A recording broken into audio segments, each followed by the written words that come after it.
शब्दे बंधा सब रहे, शब्दे ही सब जाए, शब्दे ही सब उपजे, शब्दे सबे समाए। उसको जिसको विज्ञान बाहर से देखता है और कहता है विद्युत, उसे धर्म भीतर से देखता है और कहता है शब्द। और दोनों के बीच में कवि है, कला है, वो उसे कहती है रस। रसो वैसा, रस से ही सब बना है। लेकिन सारा रस झरता है उस ओंकार से। और जिसको विज्ञान विद्युत की तरह जानता है, वो उसी ओंकार की ऊष्मा है, गर्मी, उसी ओंकार के प्राण का स्पंदन है।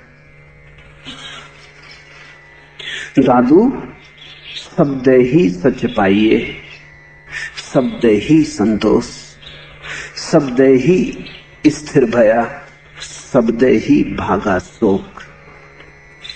दादू शब्दे ही सच पाइए। सच के पाने का और कोई उपाय नहीं है। सोचने से न पाओगे, विचारने से न पाओगे। लाख सिर पटको, लाख पहेलियां सुलझाओ, तर्क जमाओ, सिद्धांत बनाओ, शास्त्र निर्मित करो, नहीं, सत्य को ऐसे न पाओगे। सत्य को पाने का ढंग दर्शन शास्त्र नहीं है। शब्द को पाने का ढंग साधना है, योग है, प्रार्थना है, ध्यान है, समाधि है। कितना ही तुम सोचो, तुम ही तो सोचोगे। तुम्हारा सोचना तुमसे ऊपर नहीं जा सकता। तुम्हारे सिद्धांत तुमसे बड़े नहीं हो सकते। तुम्हारे सिद्धांत तुमसे बहुत छोटे होंगे। तुम्हारे हाथ की पकड़ में जो आ गया, वो तुम्हारी हाथ की मुट्ठी से छोटा होगा। अगर तुम्हें परमात्मा को पकड़ना है तो रास्ता और है। तुम्हें उतना ही विराट हो जाना पड़े, उतना ही शून्य हो जाना पड़े। तुम्हें इतना खाली हो जाना पड़े, इतना खाली कि अगर पूरा परमात्मा भी आए तो जगह मिले, जगह बनानी पड़े। दादू शब्द ही सच पाइए, ओंकार जगह बनाना है। जब तुम ओंकार की धुन से भर जाते हो, सब शांत हो जाता, सब शून्य हो जाता, वही एक धुन बजती रह जाती। जैसे मंदिर के सब यात्री जा चुके और घंटा ही बजता रह गया।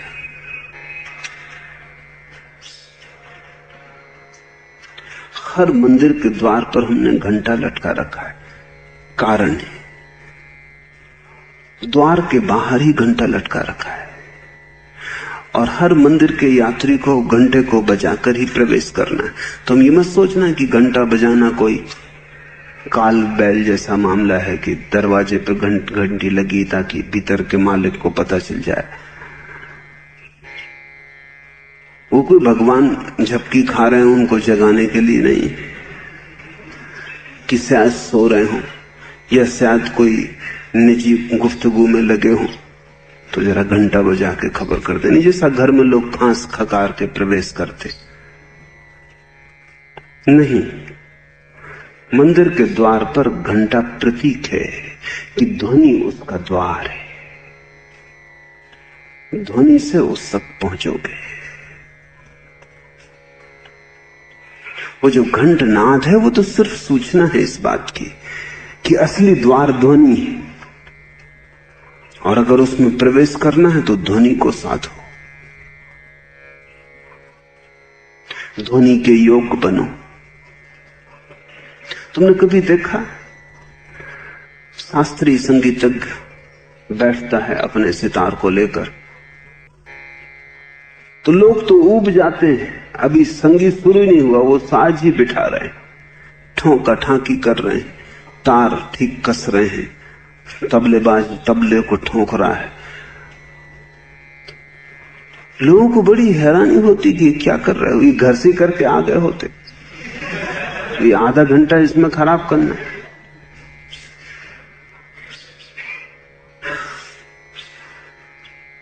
लेकिन प्रतिपल साज को बिठाना पड़ता है, नहीं तो बासा हो जाता। बासे साज पर ताजा संगीत पैदा नहीं होता।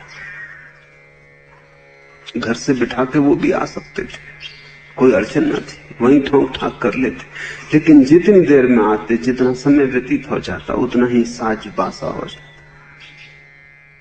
प्रतिपल ही साज को ताजा करना पड़ता है, और ताजे साज पर ही ताजा संगीत पैदा होगा। जरा भी बासा न हो जाए, इसलिए बेचारा संगीतज्ञ वहीं बैठ के ठोंक पीट करता है, उसके पीछे राज है। और जब तार ठीक बैठ जाते हैं तो संगीत पैदा करना बहुत कठिन नहीं है। कहावत है कि संगीत तो कोई भी पैदा कर सकता है, लेकिन साज सिर्फ बड़ा अधिकारी पात्र ही बिठा सकता है। क्योंकि साज बिठाना बड़ी सूक्ष्म बात है। फिर तार छेड़ देना उतनी बड़ी बात नहीं है, तार बिठाना बड़ी बात है। सारा धर्म तुम्हारे हृदय की वीणा की ठोंक ठाक है, साज बिठाना है। जिस दिन साज बैठ जाएगा, उस दिन तो बच्चा भी तार छेड़ दे तो भी संगीत उत्पन्न होने लगेगा। असली बात साज का बैठ जाना है, और उस साज को बिठाने के लिए ही सारी साधना है। ओंकार के रटन को कहा जाता है, वो सिर्फ साज को बिठाना है, वो संगीत नहीं है। वो सिर्फ हथौड़ी से ठोक रहे हैं, तबले को कस रहे हैं, तारों को। ओंकार के पाठ को कहा जाता है। मैं भी तुमसे कहूंगा, एक घड़ी 24 घड़ी में निकाल ही लेनी चाहिए, जब तुम कुछ भी ना करो, खाली बैठ जाओ, ओंठ बंद कर लो, जीभ को तालू से लग जाने दो, रीढ़ सीधी हो, और तुम भीतर ओंकार का नाद करने लगो। ओंकार के नाद का भीतर करने का मतलब है तुम ओंठ से आवाज बाहर मत निकालो, अंदर ही गुंजाओ। लेकिन गुंजाओ इतने जोर से कि बाहर लोगों को सुनाई पड़े।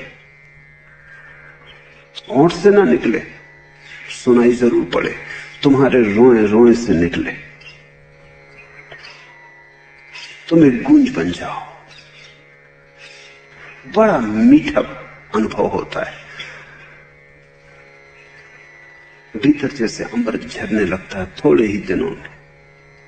और ये अभी असली ओंकार नहीं है, नकली ओंकार इतना कर देता है। तो असली की तो बात ही मत करो, उसकी तो कोई तुलना ही नहीं हो सकती। तुम सिर्फ आंख बंद करके, रीढ़ सीधी करके, रीढ़ सीधी इसलिए ताकि तुम्हारे भीतर सारा शून्य सीधा खड़ा हो जाए और तुम ओंकार को गुंजाने लगो। जब श्वास बाहर जाए तो तुम ओंकार की ध्वनि करो भीतर, ओम ओम। जब श्वास भीतर जाएगी तब तो ध्वनि न कर पाओगे, तो एक रिदम, एक लय पैदा हो जाएगी। श्वास बाहर जाएगी, तुम श्वास को ओंकार की ध्वनि से भर दो, फिर श्वास भीतर जाएगी, शून्य रहेगा, फिर श्वास बाहर जाएगी, फिर ओंकार की ध्वनि करो इतने जोर से कि बाहर कोई गुजरता हो तो सुनाई पड़े। जैसे मधुमक्खियों का जत्था जा रहा हो तो एक गूंज मालूम पड़ती, ऐसी गूंज बाहर मालूम पड़ेगी, और वो गूंज तुम्हारे शरीर को भी स्वस्थ करेगी, तुम्हारे बिखरे मन को बांधेगी, और तुम्हारे भीतर एक अपूर्व शांति का जन्म होगा और एक मस्ती छा जाएगी। ध्वनि की अपनी सुरा है, इसलिए तो संगीत सुनते सुनते तुम्हारा सिर हिलने लगता है, जैसे शराबी का हिल रहा हो। मैंने सुना है लखनऊ में वाजिद अली के दिनों में ऐसा हुआ। एक बड़ा संगीतज्ञ आया और उसने वाजिद अली से कहा कि मैं संगीत तो प्रस्तुत करूंगा, लेकिन शर्त है कोई सिर न हिलाए। वाजिद अली तो पागल था ही, उसने कहा तुम फिक्र मत करो, जो सिर हिलाएगा कटवा देंगे। गांव में डुंडी पीट दी गई कि जिसने भी सिर हिलाया उसका कट जाएगा, इसलिए अगर सिर हिलाना हो तो आना ही मत। जहां सुनने 10,000 लोग आए होते, क्योंकि बड़ा ख्याति नाम संगीतज्ञ था, वहां मुश्किल से 150 आदमी आए, और वो भी ऐसे आदमी जिनको अपने पर भरोसा है, हठ योग के साधक होंगे या इस तरह के लोग, कसरती पहलवान जिनको भी पक्का है भरोसा कि सिर न हिलने देंगे, क्योंकि खतरा है। वो वाजिद अली पागल, मक्खी सिर पे बैठ जाए और तुम हिला दो तो फिर वो सुनेगा नहीं कि हमने संगीत के लिए नहीं हिलाया था। तो लोग बिल्कुल सज के बैठे, बुद्ध की प्रतिमाओं की तरह बैठे। संगीत शुरू हुआ, घड़ी भी न बीती होगी कि कुछ सिर हिलने लगे, बेतहासा हिलने लगे। वाजिद अली तो घबराया खुद भी, उसने सोचा कि तो नाहक हत्या हो जाएगी। अब इन नासमझों को कहलवा दिया, डंडी पिटवा दी, फिर भी आ गए और सामने ही बैठे हैं और संगीतज्ञों को भी दिखाई पड़ रहा है। उसने नंगी तलवारें लिए आदमी खड़े कर रखे थे। संगीत पूरा हुआ, वो आदमी पकड़ लिए गए और वाजिद अली ने कहा संगीतज्ञ को, बोलो कटवा दूं इनके सिर? उसने कहा कि नहीं, किसी और कारण से मैंने ऐसा कहा था, बाकी सबको विदा कर दो, अभी इनके साथ रात बिताऊंगा। यही असली हकदार है सुनने के, क्योंकि जिनके भीतर संगीत से शराब पैदा ना हो जाए वो भी कोई सुनने वाले। ये तो परीक्षा थी सिर्फ, क्योंकि अब ये शराब की हालत में, अब ये होश में नहीं। जब तक होश था तब तक तो ये भी साथे रहे, जब बेहोशी आ गई तब ये न साथ पाए। उन लोगों ने भी कहा कि हमने सिर हिलाए नहीं, सिर अपने से हिले। हम तो अपनी तरफ से न हिलाने की जिद किए थे, हमने तो कई बार रोकने की कोशिश की, मगर पर बस जैसे हमारा हिस्सा ही ना हो। तुमने शराबी को चलते देखा है, वो काफी संभल के चलता है। कोई आदमी इतना संभल के नहीं चलता जितना शराबी संभल के चलता है, क्योंकि उसको पता है कि वो डमाडोल हो रहा है, वो बहुत संभल के चलता है। लेकिन इससे क्या फर्क पड़ता है? संगीत की अपनी सुरा है, वैसी सूक्ष्म कोई भी सुरा नहीं, और सब शराबें स्थूल है। अगर तुमने अपने भीतर ओंकार के नाद को गुंजाया, और ध्यान रखना कि ये तुम्हारा नाद है, अभी तुम्हें असली नाद का पता ही नहीं, तो भी तुम्हारे भीतर एक मस्ती पैदा होगी। तुम एक मद मस्ती में जीने लगोगे, तुम चलोगे और ढंग से, स्फूर्ति और होगी, उठोगे और ढंग से, आंखों में एक नशा छाया रहेगा, जैसे जिंदगी में एक पहली दफा उत्सव की घड़ी आई है। अगर तुम इस तरह ओंकार की ध्वनि करते रहो, किसी दिन अचानक तुम पाओगे कि तुम्हारी धुन तो जारी है ही, एक और धुन तुम्हारे भीतर पैदा हो रही है। ये उसी दिन पैदा होती जिस दिन तुम्हारी वीणा पूरी कस जाती और तैयार होती, साज राजी होता है। उस दिन तुम पाओगे एक ध्वनि तो तुम कर रहे हो जो अब कुछ भी नहीं, एक फीका स्वर है, कार्बन कॉपी है, असली धुन पैदा हो रही है। तब तुम अपनी धुन को बंद कर देना, तब तुम सुनने वाले बन जाना। अब तक तुम करता थे, अब तुम सुनने वाले बन जाना। अब तुम आंखें गड़ा लेना भीतर, अब तुम प्राणों को थाम लेना, क्योंकि भीतर जो घट रहा है वो अपूर्व है, वो अतुलनीय है, उसकी कोई उपमा नहीं है। भीतर अमरस की धार बहने लगेगी, रोआ रोआ किसी अपूर्व प्रकाश से भर जाएगा। अंधकार गया, दुर्दिन गए, महासुख बरसेगा, मिलन का क्षण करीब आ गया। ओंकार तुम शुरू करो, मगर तुम खींचे मत जाना और प्रतीक्षा करना उस दिन की जिस दिन भीतर का ओंकार फूटने लगे। उस दिन तुम जिद मत करना अपने ओंकार को थोपने की, उस दिन तुम बिल्कुल चुप हो जाना। तुम्हारा ओंकार तो सिर्फ आयोजन था ताकि रास्ता बन जाए उस ओंकार के बहने के लिए, ताकि तुम्हारे यंत्र में मार्ग बन जाए उस ओंकार को झेलने के लिए। तुम्हारा ओंकार तो सिर्फ पूर्व तैयारी थी, रिहर्सल था। असली नाटक तो तब शुरू होता है जब तुम्हारा ओंकार तो गया और उसका ओंकार शुरू हुआ। एक ओंकार सतनाम।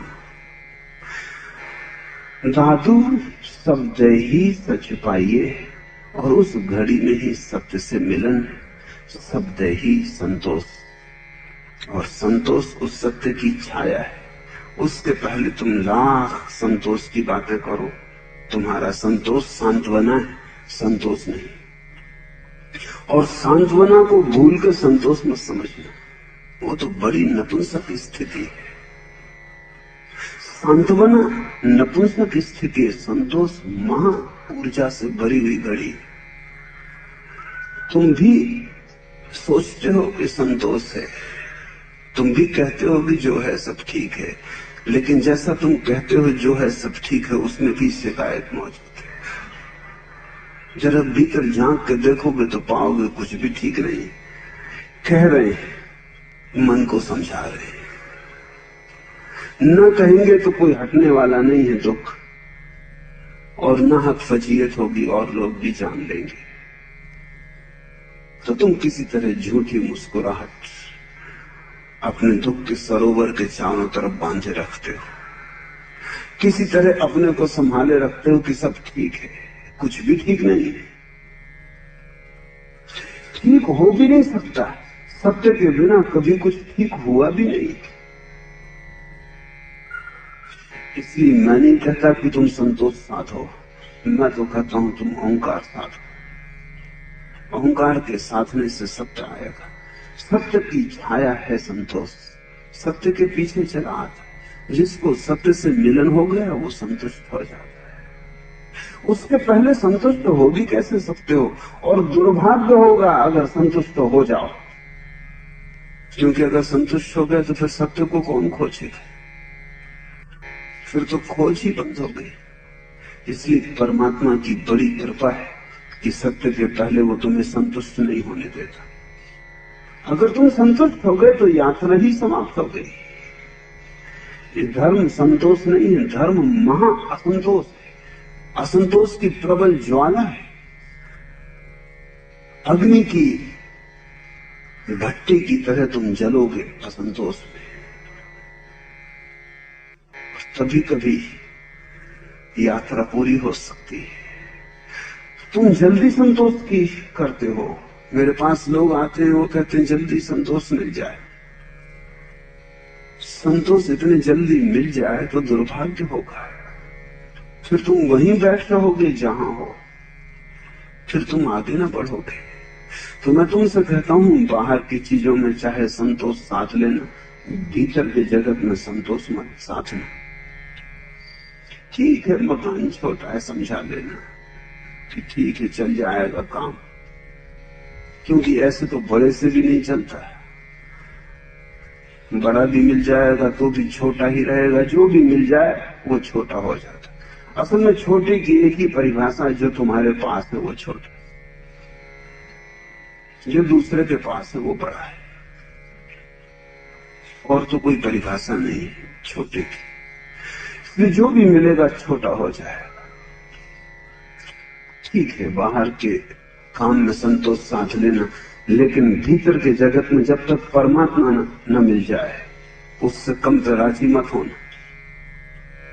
उससे कम पे अगर तुम राजी हो गए तो चूक जाओ। तुमने पढ़ी है कथा, नचिकेता को उसके पिता ने भेज दिया यम के द्वार पर।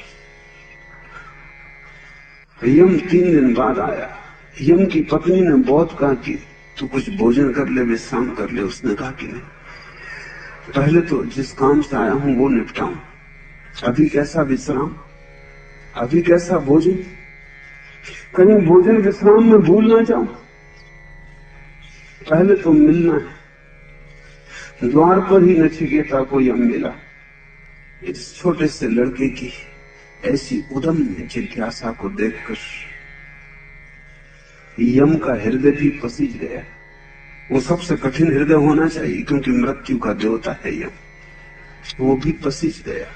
उसने कहा तू मांग ले, घोड़े, हाथी, धन दौलत, हीरे जवाहरात। नचिकेता ने कहा इनके मिल जाने से तृप्ति होगी। यम मुश्किल में पड़ा। उसने कहा तू साम्राज्य मांग ले, सारी पृथ्वी का चक्रवर्ती बन जा।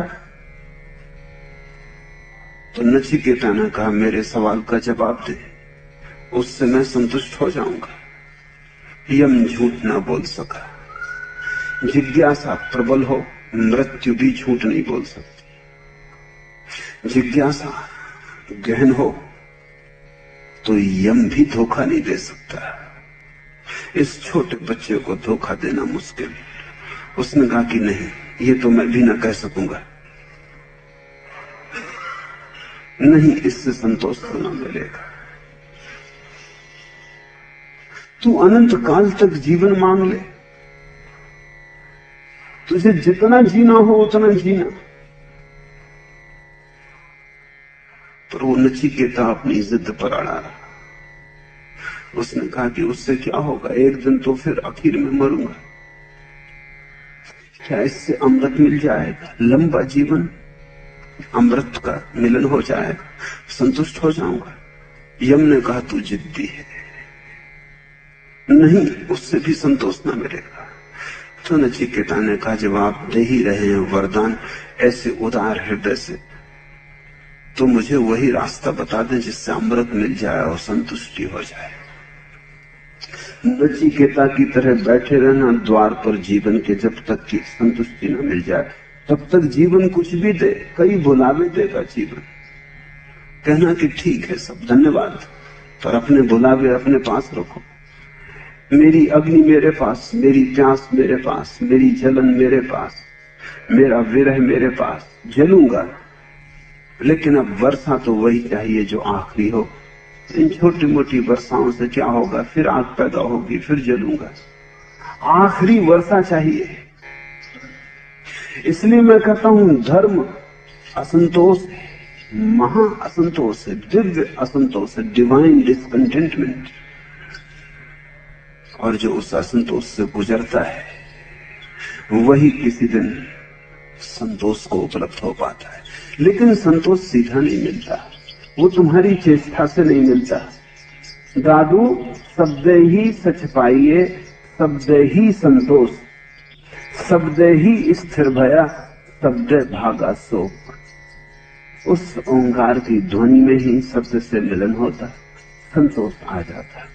उस ओंकार की धुन में ही स्थिरता आती, स्थिर हो जाता प्राण, सारी चंचलता खो जाती, सारी भाग दौड़ आपाधापी मिट जाती, और उसी क्षण शब्द ही भागा शोक, और सारा दुख तिरोहित हो जाता। जानने वालों की दृष्टि में चंचलता दुख है, जानने वालों की दृष्टि में स्थिर हो जाना सुख है। जो स्थिर है वो सुखी है, जो दौड़ रहा भाग रहा वो दुखी है। तुम सोचते हो उल्टा, तुम्हारा तर्क ये है कि दुखी हूं इसलिए भाग रहा हूं, और तुम किसी को बैठे देखते हो, किसी बुद्ध को बोधि वृक्ष के नीचे, तुम कहते हो सुखी हो इसलिए बैठा। मामला उल्टा है, ये बैठा है इसलिए सुखी, तुम दौड़ रहे हो इसलिए दुखी हो। तुम भी बैठ के देखो, तुम कहते हो बैठे कैसे, जब तक सुख न मिलेगा हम बैठेंगे ना, तब तो सुख कभी मिलेगा नहीं, क्योंकि वो बैठने से मिलता है। तुम कहते हो अभी अगर दौड़ धूप बंद कर दी तो क्या होगा, अभी तो बहुत सुख बाकी पड़े हैं, दुखी दुख जीवन में पाए हैं, थोड़ा तो सुख ले लेने दो, थोड़ा तो दौड़ लेने दो, थोड़ा तो कुछ पा लेने दो, फिर बैठ जाएंगे। किसी ने कभी दौड़ के कुछ पाया, इतिहास में कोई सबूत है एक आदमी, किसी ने कभी दौड़ के कुछ नहीं पाया। दौड़ के खोया भला, पाया नहीं। जिन्होंने पाया बैठ के पाया। बैठ जाने की कला ही बड़ी भारी कला है। बस तुम बैठ जाओ, दौड़ो मत, स्थिर हो जाओ। उसको कृष्ण ने गीता में स्थिति प्रज्ञ कहा है, जिसकी प्रज्ञा ठहर गई। ऐसे ठहर गई जैसे किसी भवन में जिसके द्वार दरवाजे बंद हो, हवा के झोंके न आते हो और दिए की ज्योति स्थिर होकर जलती, कपती नहीं। ऐसी जिसकी प्रज्ञा ठहर गई। शब्दे ही स्थिर भया, शब्दे ही भागा शोक। दादू शब्दे ही मुक्ता भया, शब्द से ही मुक्त हुआ। शब्द समझे प्राण और शब्द से ही जीवन का रहस्य जाना। शब्द ही सूझे सबे, शब्द से ही आंख खुली, सूझना शुरू हुआ। शब्द सुलझे जान और शब्द से ही जितनी उलझने थी सुलझी। ये शब्द ओंकार की तरफ इशारा है। क्यों नानक, दादू, कबीर शब्द कहते हैं? कारण है, वो कहते हैं ओंकार सीधा सीधा कहना ठीक नहीं, वो बड़ी नाजुक बात है, उसे इशारे से कहते हैं। यहूदियों में पुराना रिवाज है कि परमात्मा का नाम मत लो, क्योंकि नाम लेना बहुत सीधा हो जाता है, शोभा नहीं देता। भारत में रिवाज है कि पत्नी पति का नाम नहीं लेती, शोभा नहीं देता, थोड़ा सा बेहुदा लगता है। इतना सीधा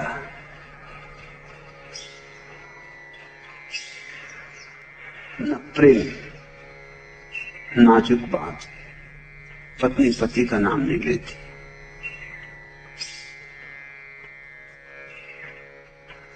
भक्त भगवान का नाम नहीं लेता।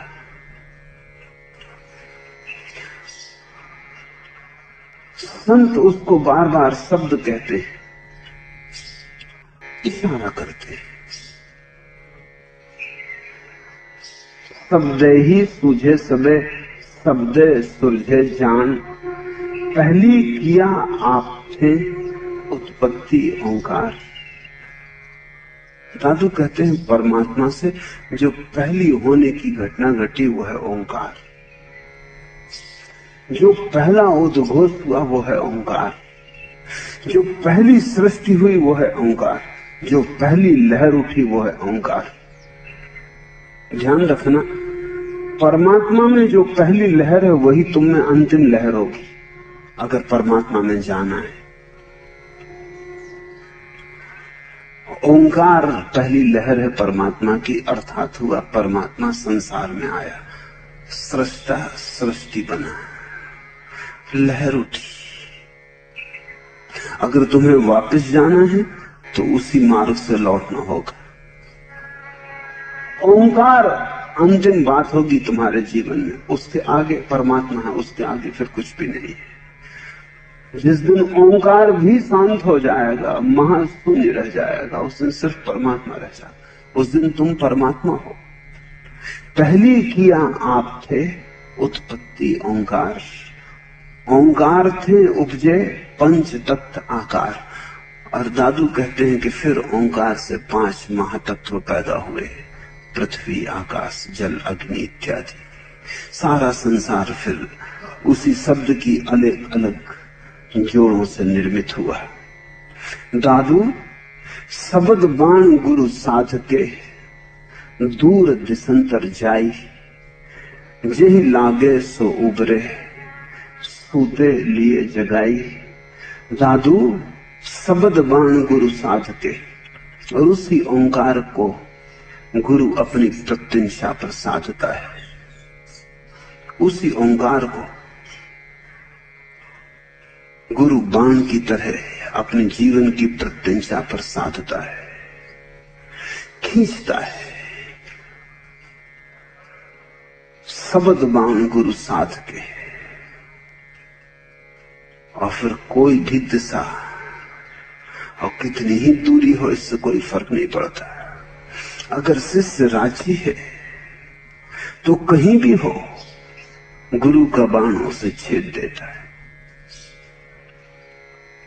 दूर दिशंतर जाए, क्योंकि उस ओंकार की ध्वनि के लिए न तो कोई दिशा है न कोई दूरी है।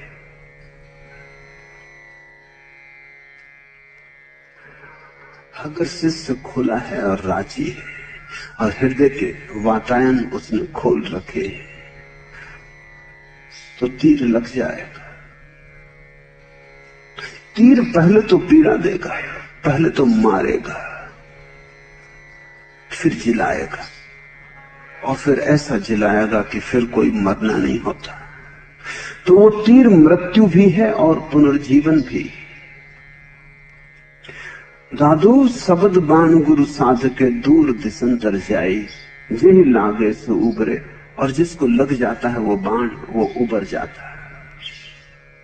सूते लिए जगाई,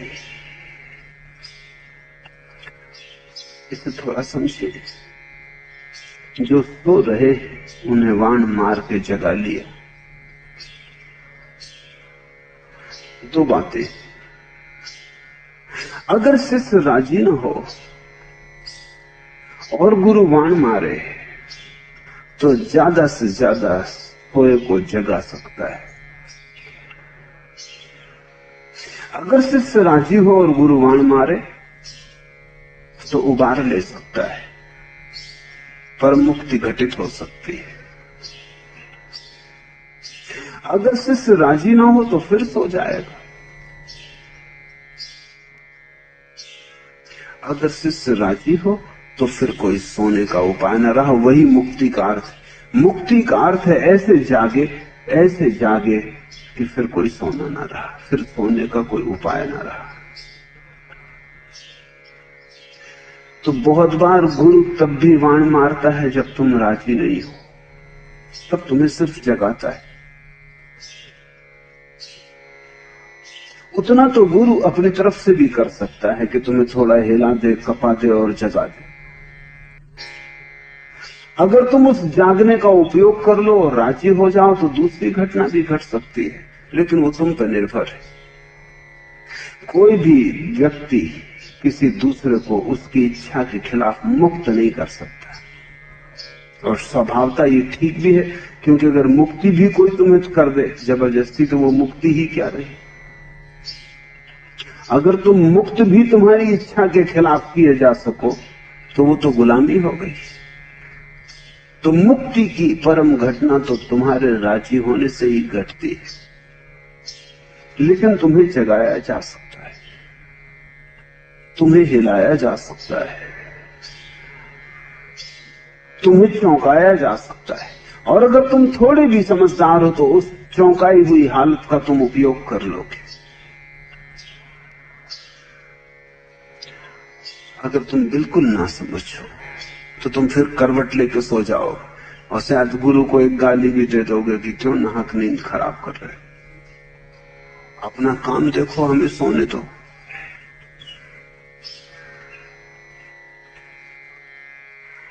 दादू सबद बाण गुरु साध के दूर दिशंतर जाई, जही लागे सो उबरे।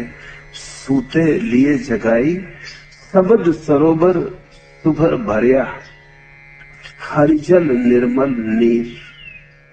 वो जो शब्द का सरोवर है वो लबालब भरा है परमात्मा के जल से, हरिजल निर्मल नीर। दादू पीवे प्रीत सो, जिनके अखिल शरीर, और जो उसे प्रेम से पी लेते हैं वे अखिल ब्रह्म के साथ एक हो जाते। उस जल को पीने की कला प्रेम है।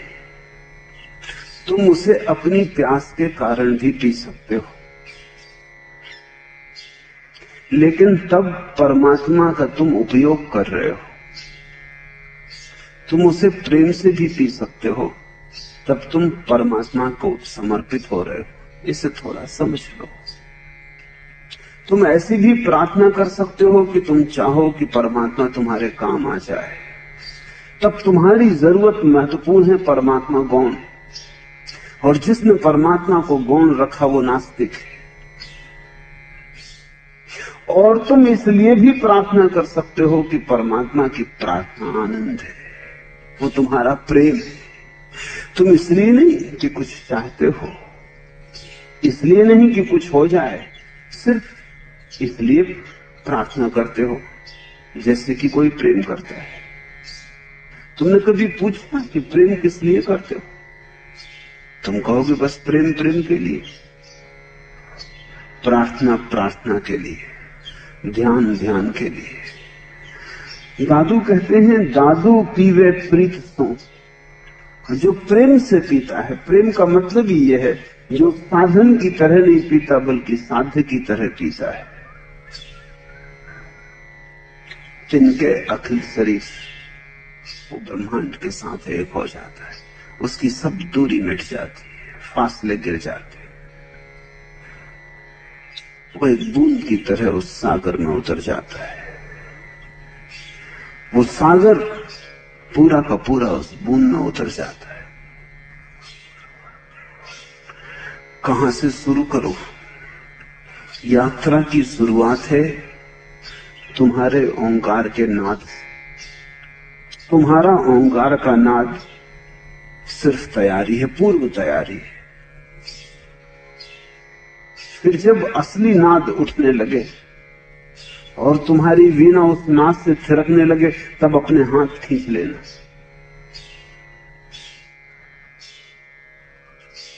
तब तुम एक अनूठे अदृश्य अनाहत संगीत से भर जाओगे। तुम नाद ब्रह्म से भर जाओ। उस भरी हुई अवस्था में नशा होगा एक। उमर खयाम उसी शराब की बात कर रहा है। वो कोई संसार की शराब की बात नहीं कर रहा है।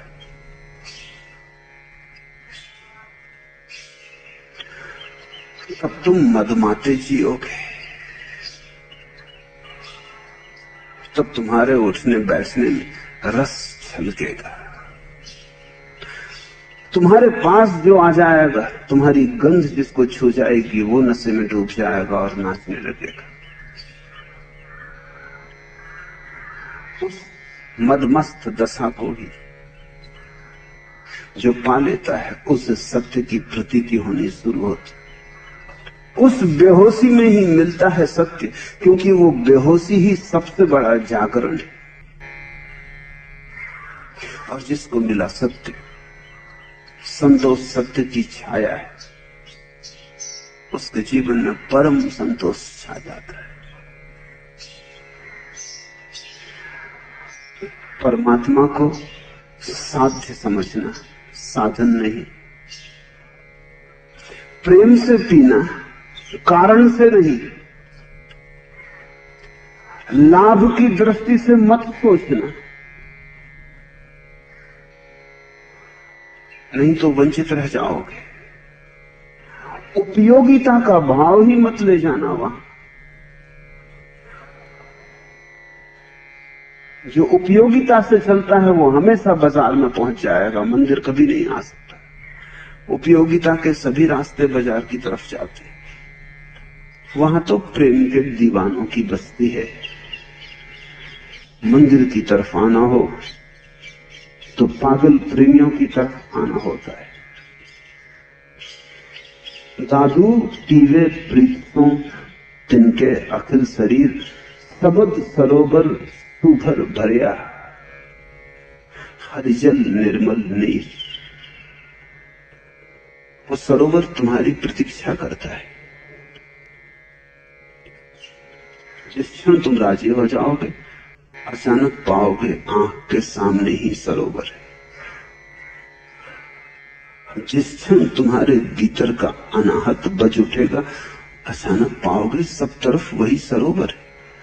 हैरान होगे इतने दिन तक कैसे चूकते रहे। मछली सागर में प्यासी,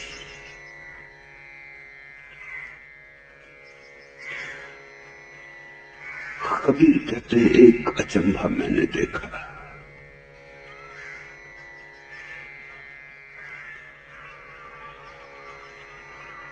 अचंभा यह है कि मछली सागर में प्यासी। वो अचंभा तुम्हारे संबंध में, वो अचंभा मैं भी देखता हूं। चारों तरफ सरोवर भरा है, तुम सरोवर में ही पैदा हुए हो। तुम्हारे रोए रोए में सरोवर की तरंगे, तुम सरोवर हो और प्यासे।